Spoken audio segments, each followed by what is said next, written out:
And that would be just over 80 minutes, 81 point something minutes of mowing with a tough cut. The camera died right at 60 minutes, so the last 20 minutes weren't recorded. But I'm done for today. It's muggy out, it's hot. Oh, the camera's gonna not quite do justice, but there's one last little triangle right up there that I need to finish. This hillside is atrocious, especially if you're coming down this gully where the hills come down. You know, you're going downhill on this whole thing, but then there's also, you know, a slope and a slope. And I cleaned up a couple trees that were in there. There's a bunch of rocks, so you got to be careful with the tough cut. Getting around these trees up here is not much fun.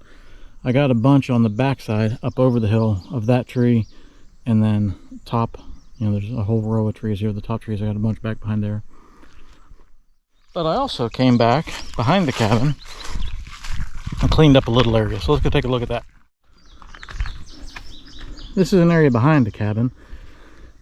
This is my driveway. Ignore the tin. I set it here while I was cleaning up some other stuff, and then weeds grew up faster than I could move it again.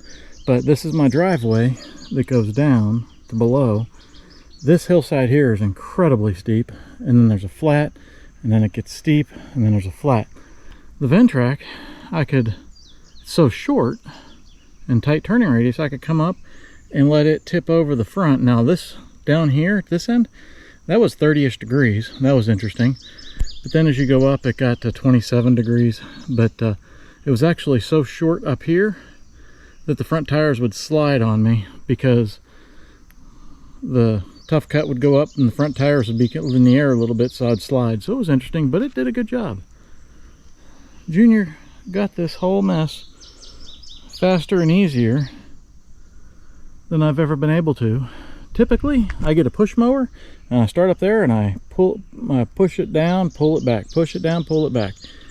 And then when I get down here past my fire pit, I sit in that bench right there and enjoy the evening, because that was basically a multi-hour job with a push mower.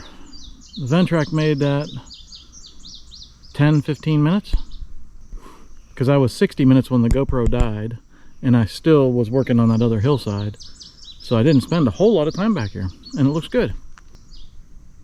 And that's where we are on day 2 of the Beepy Hill.